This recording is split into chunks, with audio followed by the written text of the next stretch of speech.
Bonjour et bienvenue dans cette deuxième vidéo de mon défi une vidéo par jour pendant 30 jours. Je suis Mohamed Amine du blog Les Aventuriers du DSCG et aujourd'hui, je vais te demander de t'imaginer fin avril, début mai.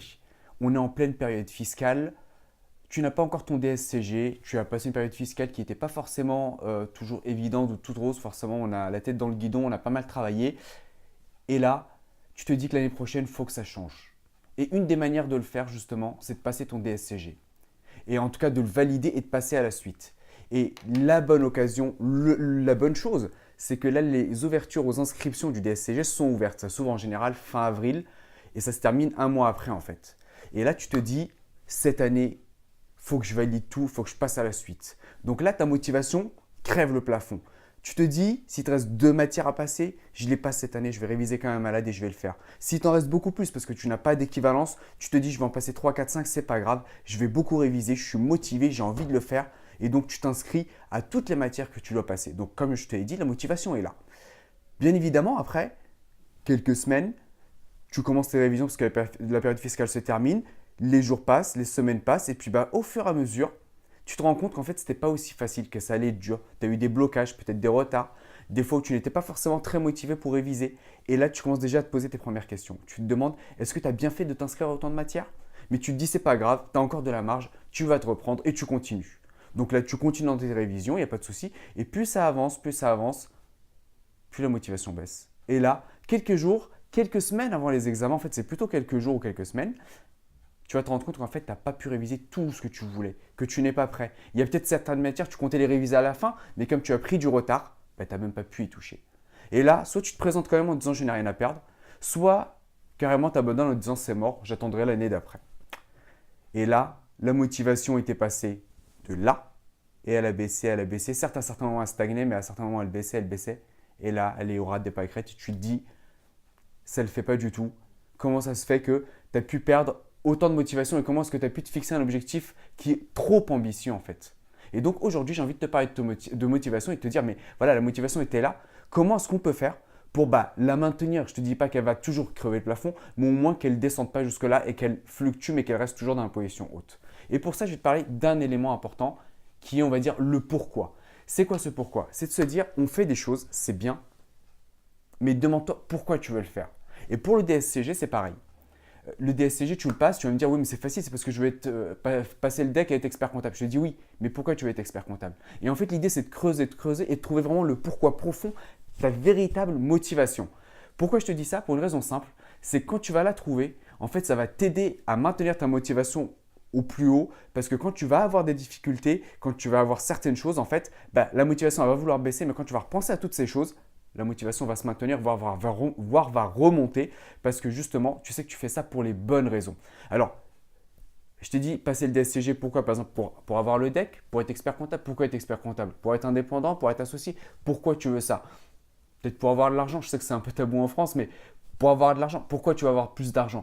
La question est de creuser pour vraiment trouver ta véritable motivation, ta motivation profonde, ton vrai pourquoi, pour que quand tu as des moments de doute, comme je te disais à peu près au milieu, quelques semaines, quelques jours après avoir commencé, tu commences à bloquer, l'idée c'est que là, quand tu vas repenser à ta motivation profonde, à pourquoi tu veux vraiment passer le DSCG, quand tu y repenses, là la motivation elle ne va pas baisser, elle va remonter. Et pour ça, je vais te donner un exemple un peu plus concret que j'ai vécu, pas pour le DSCG en particulier, mais c'était pour quelque chose qui était un peu lié quand même. C'était le Miracle Morning. Alors si tu ne sais pas ce que c'est, je vais essayer de te le résumer alors de façon assez barbare, mais pour faire simple, c'est qu'on a des choses importantes qu'on veut faire. Comme il n'y a pas d'urgence, souvent on les retarde, parce qu'il n'y a rien qui nous oblige à le faire. Par exemple, ça peut être faire du sport, ça peut être peut-être lire des livres, ça peut être plein de choses qui sont, qui sont bien pour nous. On sait que ça nous apporte des bénéfices, mais comme il n'y a pas d'échéance, on risque rien en fait si on ne le fait pas. Souvent, on les relègue à plus tard, on les délègue à plus tard, et puis derrière, on ne les fait jamais. L'idée, c'est de se dire, n'attends pas le soir pour le faire, mais fais ces choses-là plutôt le matin.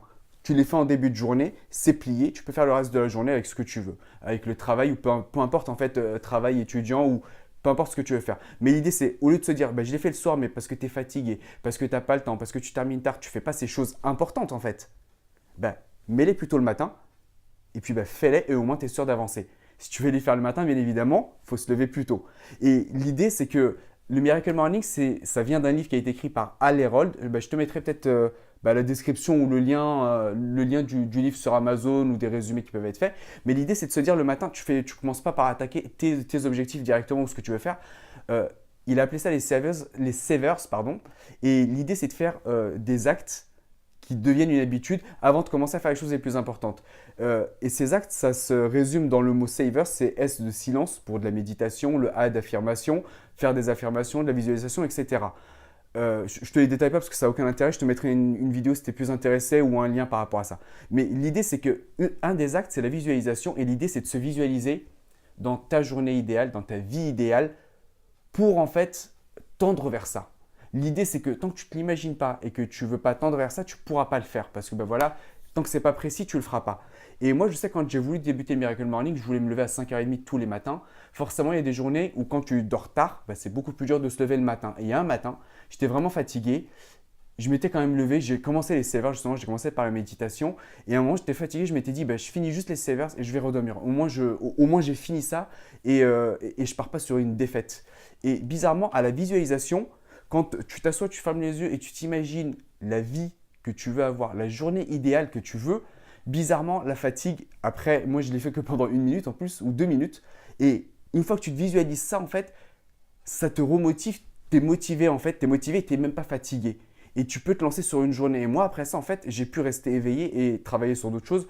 Entre autres, je crois que c'était mes révisions et mon blog. Mais c'était surtout mon blog à ce moment-là. Mais l'idée, c'était de te dire quoi? Voilà, c'est quand tu t'imagines, quand tu sais pourquoi tu veux faire les choses. Quand tu as une baisse de motivation et que tu te l'imagines, forcément la motivation remonte et tu as une énergie pour le faire. Alors moi, je t'ai parlé de quelque chose qui n'était pas forcément lié directement au DSCG, mais ça s'applique à tout dans la vie. Donc l'idée, voilà, c'est avant de commencer à réviser, pose-toi la question, qu'est-ce que tu veux faire exactement? Pourquoi tu veux le faire? Pourquoi tu veux passer le DSCG? Mais creuse, creuse, creuse. L'idée, c'est pas de partager ça avec des gens qui te disent, moi, c'est pour ça. C'est vraiment des raisons personnelles à toi, qui ne concernent pas quelqu'un d'autre. C'est des motivations personnelles où tu n'as pas besoin du jugement de l'autre, mais vraiment de creuser avec toi-même pour savoir exactement pourquoi tu veux le faire. Ce qu'il faut que tu saches aussi, deuxième chose, c'est qu'une fois que tu l'auras trouvé, sache que ce n'est pas quelque chose de figé et que tu devras rester dessus. Tu sais qu'au bout de quelques mois, ça va peut-être changer. Pour moi, il y a eu autre chose. Alors ça, j'en parle un petit peu parce que je suis passé à autre chose entre-temps. À un moment, je voulais vraiment voyager et même travailler, faire du télétravail et donc limite travailler à l'étranger. Et en tant que comptable, on sait souvent travailler en cabinet, on a souvent besoin de pièces comptables et tout. Quand j'ai voulu faire ça à un moment, ce n'était pas dans l'immédiat, je m'étais donné peut-être 2, 3, 4 ans pour le faire.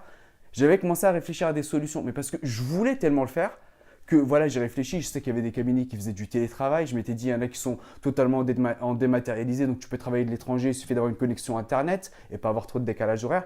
Donc, moi, l'idée, c'est vraiment, c'est ce que je voulais faire. Et puis derrière, je crois, c'était quelques mois après, j'y ai réfléchi encore et je me suis rendu compte que c'est quelque chose, oui, j'avais vu, c'était intéressant, c'était peut-être marrant à faire, mais que je ne voulais pas faire ça sur la durée. Et derrière, j'ai changé d'avis. Ce que je vais te dire par là, c'est que tu peux avoir un pourquoi profond maintenant qui est ici, mais derrière, tu vas y réfléchir 6 mois plus tard, en fait, il ne sera plus là, mais il aura évolué, ça sera autre chose.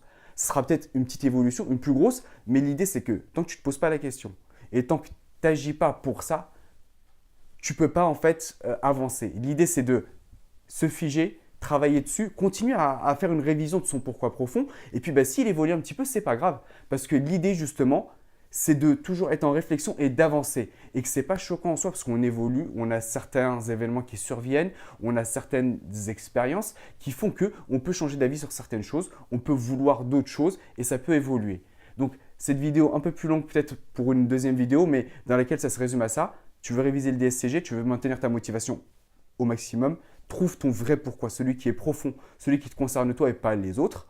Et surtout, une fois que tu l'as trouvé, n'hésite pas à faire des révisions quelques mois de temps en temps pour réfléchir à ce que c'est toujours ça que tu veux. Parce que le plus important, justement, c'est que même si ça évolue, que tu sois toujours en accord avec toi-même et que tu saches exactement ce que tu veux pour pouvoir être motivé pendant tes révisions et tenir le coup. Et voilà pour ma deuxième vidéo. J'essaye de ne pas faire trop long. En tout cas, si elle vous a plu, n'hésitez pas à liker, peut-être à partager, à me dire si vous avez un pourquoi profond ou si pour le moment vous révisez juste comme ça et si vous passez juste vos épreuves. Et je vous dis à demain pour une prochaine vidéo. À demain.